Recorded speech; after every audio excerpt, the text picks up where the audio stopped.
Designers wanted speed, and they kept this machine's weight down to just 390 kilograms. Of that, the engine is 118 kilograms, and the rest is just Kevlar and carbon fibre, keeping it as light as possible.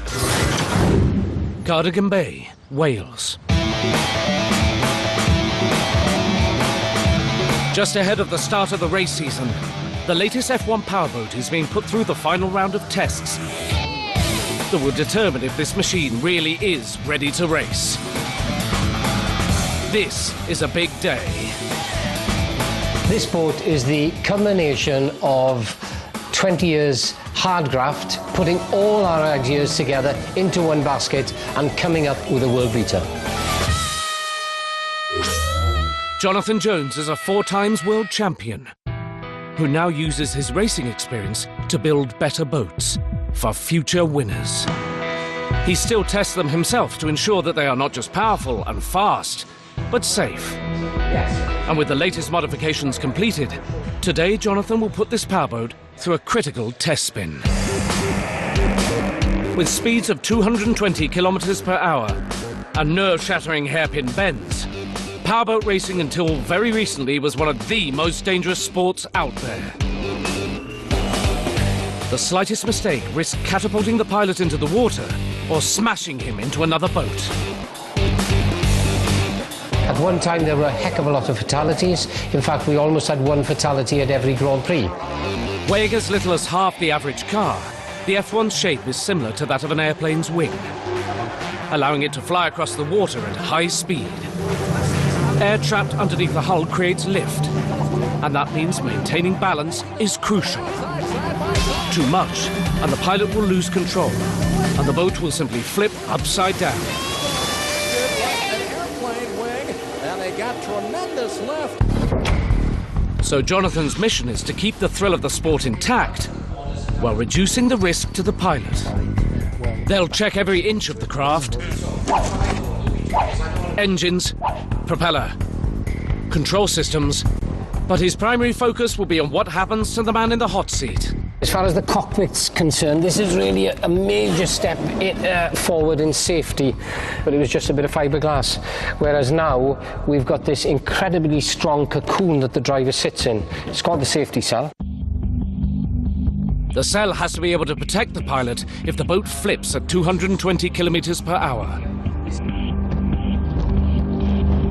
There must still be a way out if the craft begins to sink. But it must also be able to take a full-on side impact from another boat. We introduce another area just here on the outside. This is called the crash box, and this now absorbs all the energy of a boat coming into the side prior to it hitting the cell. The pilot is surrounded by 25 alternating layers of carbon fibre and shock-absorbing foam.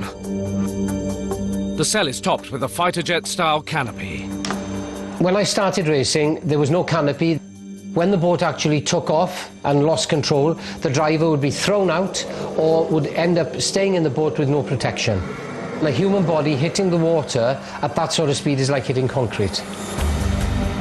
The final key innovation is designed to deal with the moments after a crash. We have a section here where these discs actually lift off the top of the boat, allowing water to get in here.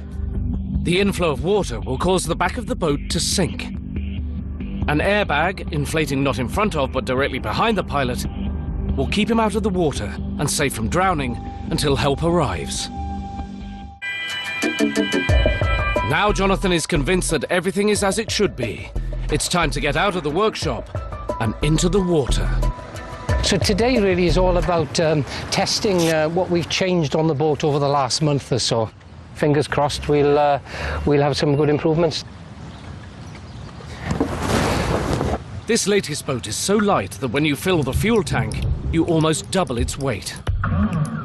The engine on the F1 is as big as what you'd find on a high-end sports car, but that car will be 3 times heavier. Lose control of that much power to weight, and things can go very wrong very quickly.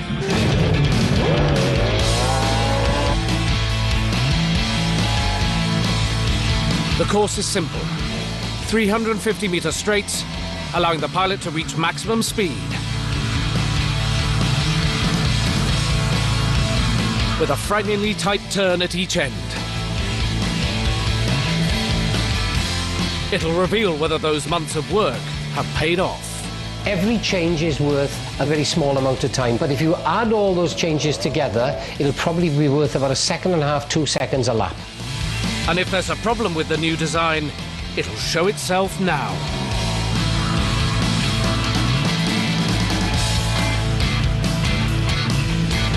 The boat passes the finishing post at over 200 kilometers per hour. And it passes this crucial test with flying colours. Jonathan can now hand it over, safe in the knowledge that it's ready to race. I've never driven an engine with so much power in all the years I've been racing. More importantly, he knows that the driver who takes this boat into competition will have maximum protection. Since the introduction of the safety cell and the canopy, the airbag system, it's made the sport a lot safer. Now the next generation of powerboat racers can push themselves and their machines to the limit.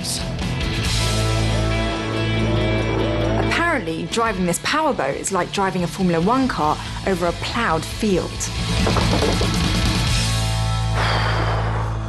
Getting too old for this.